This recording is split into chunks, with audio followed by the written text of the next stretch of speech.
Okay, how's it going, everybody? My name is Olivia Walker, and this is my good friend Nikki Purdie. And we are here to talk about the video that I just put out for the song Vacation in Your Mind. So when I was trying to come up with ideas for the video, I went over to Nikki's house and I know what I want to convey, but I don't know how to convey it. And Nikki's like, I got you. I've always wanted to come up with ideas for a music video. I actually have. Like literally? Yeah. That was the thing that she said. So it was perfect.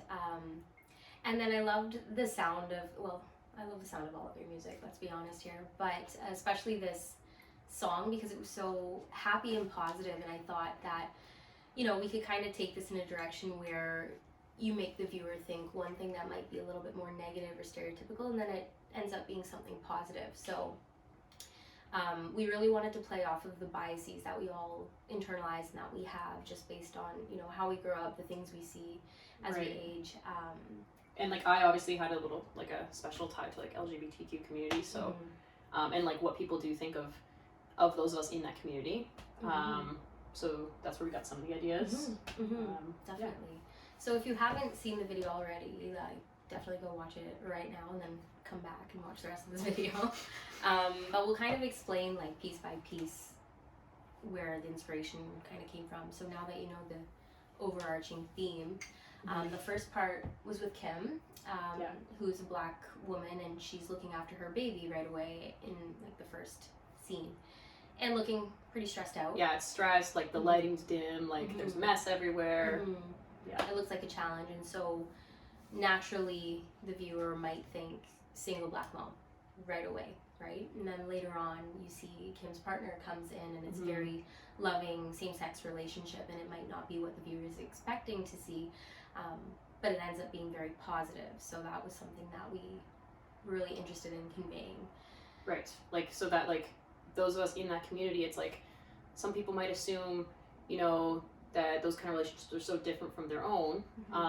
But showing, you know, allowing the viewer to make their own assumptions about this person, and then, you know, bringing it back in and showing it in a positive light, or maybe positive is the wrong word, but just relatable light, then it's that much easier for them to see themselves in that person, in that person's lifestyle. It's not vacation in their mind, right? Yes. Indeed.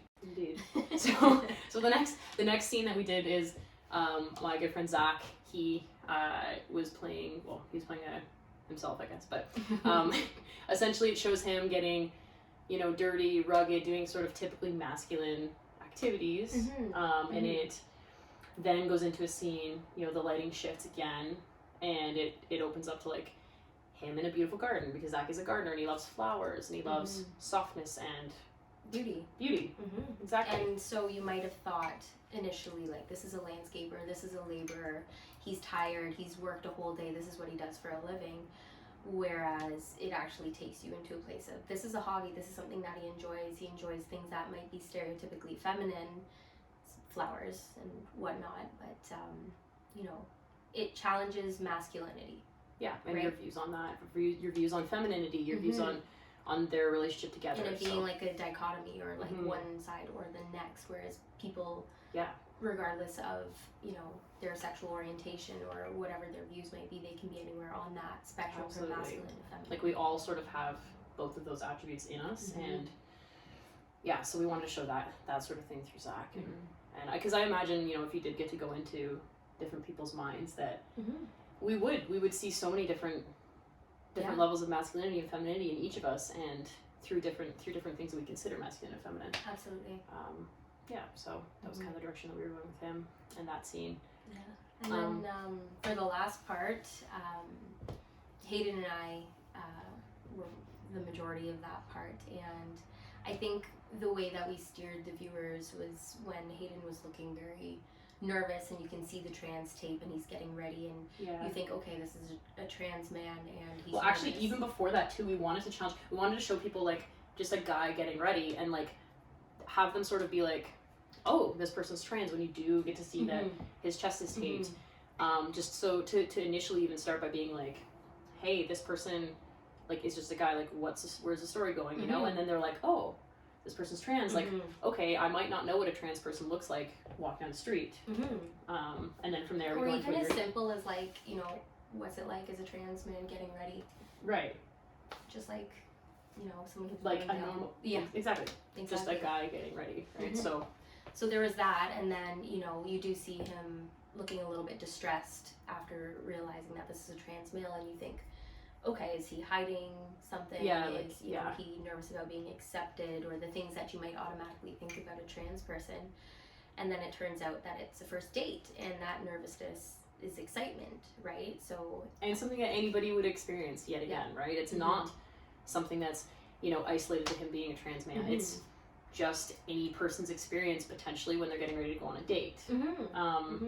And then it just shows like him and Nikki had like really good chemistry on camera, and just like showed them doing normal date things, and like slowly like, you know, touching each other, like just normal date activities, and like and having fun.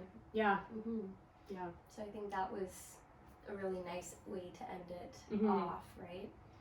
Yeah, again, challenging the people's perspective of like what dating looks like for a trans person as well. So exactly. And like, you know, of course, not to take away from the adversity that the LGBTQ community they experience, of course, but you know, that it can be very much like normalized or similar to how, you know, heterosexual people or cisgender people experience life, right? It doesn't have to be that different, but you know, the song is about taking vacation in somebody else's mind and seeing the world through their perspective, and that we're not so different after all. Exactly. And that was kind of like the whole main concept that we were trying to show is like, yeah, if you were to actually be able to take a trip into somebody else's mind and world, that it might not be so different from yours based on these like labeling type things about like who a person is. You know, whether you're a male, female, I don't know, construction worker, like doctor, like Nikki over here. You're not, like those are not the things that make us different. So that was kind of like, and you know, because the song is very lighthearted, I like personally wanted to have some depth to the video, and that was why we kind of went with, that was part of why we went with that angle as well. So, so yeah, I think that's basically all we have to say, but we just thought it was important to sort of explain it, because just in case that concept wasn't evident, it was an important one for like me personally, with it being my song, to convey. So thanks for watching, and go like the video. Yes, thank you, and we'll see you at the next explanation of our video. Next time I wrote Nikki and help me out, so thank you guys. See you later. Sick. Cool.